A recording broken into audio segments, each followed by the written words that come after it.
you and I, have the courage to say to our enemies, there is a price we will not pay, there is a point beyond which they must not advance. Ronald Reagan, the 40th President of the United States, transformed American politics within his 2 terms in the 1980s. An actor-turned-politician, the Teflon president shifted U.S. politics to the right, promoted an aggressive foreign policy against the USSR, and instituted the largest peacetime expansion of the American military in history. A relaxed, charming, and affable young man, he was born as Ronald Wilson Reagan on February 6, 1911, in Tampico, Illinois, but spent most of his childhood in nearby Dixon. He was the youngest child of Catholic shoe salesman Zach Reagan and his wife Nellie. Reagan attended Eureka University in Illinois, earning a bachelor's degree in sociology and economics. Initially, he pursued a career in sports broadcasting and acting in B-rated Hollywood films, the most famous of which was King's Row. Although originally a New Deal Democrat, he turned to the Republican Party in the 1950s after being concerned with liberals' overtaxation and spending. He came to the forefront of the Republican Party in 1964 while lobbying for Republican candidate Barry Goldwater. Showing off his skills as a speaker and a politician, Reagan delivered multiple moving, captivating speeches. From 1966 to 1974, he served as the governor of California, and in the 1980 presidential election, he defeated Jimmy Carter with 489 electoral votes.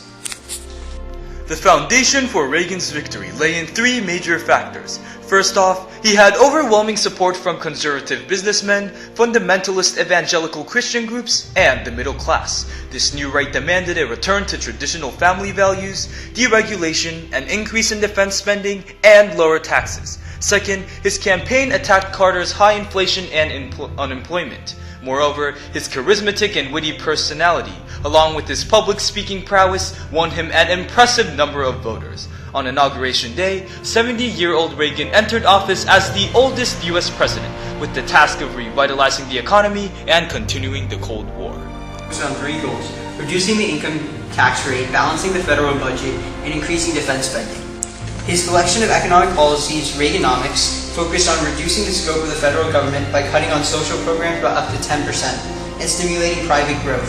His policies rested on supply-side economics, a theory which argues that if people pay fewer taxes, they save and spend more money, which helps businesses to grow. Over 3 years, Reagan slashed income taxes by 25% through the Economic Recovery Tax Act of 1981, and after suffering a short recession in 1981 to 1982, the economy boomed in 1983 under improved confidence and lower inflation. Reagan's economic reforms also included deregulation, or cutting back on federal regulation of industry. He removed price controls on oil, cut the budget of the Environmental Protection Agency, and deregulated the airline industry. Behind this recovery, however, lay deep economic problems. At the same time Reagan cut spending on social programs, he increased military spending, which offset earlier cuts. By the end of his first term, the national debt had doubled and budget deficits increased. The Reagan administration dealt not only with fixing a broken economy, but also looked to confront various social concerns. Reagan made several conservative appointments to the Supreme Court, including the first female judge, Sandra Day O'Connor. Reagan increased state control over abortion and launched a war on drugs, while firmly opposing affirmative action programs. In terms of foreign policy, Reagan returned to the interventionism of the early Cold War. He denounced the Soviet Union as an evil empire and opposed its involvement in Afghanistan and Angola. In contrast to Reagan's domestic legislation, his international policy was rocked with scandal. From 1980 to 1991 was based on the Reagan Doctrine, which promised to aid anti-communist resistance groups to oppose Soviet control in Latin America, Asia, and Africa. In 1983, Reagan proposed to build the Strategic Defense Initiative, deemed Star Wars due to its technological features.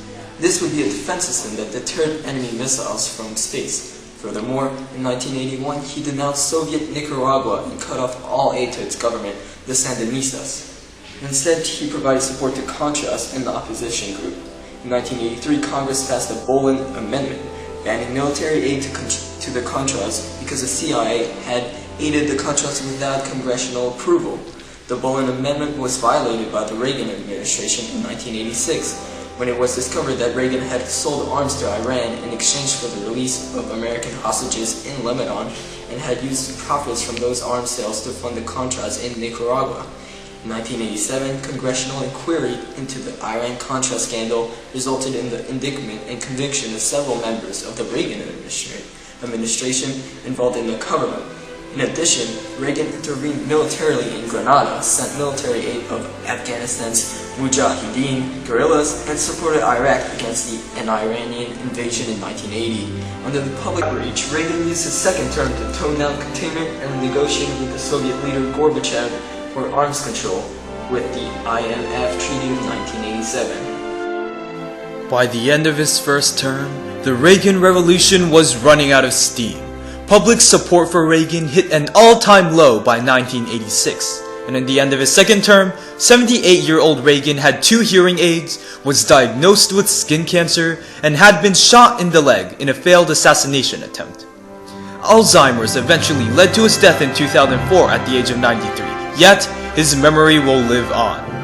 Reagan championed free market enterprise, forced the Democrats to shift to the center, and identified key government problems.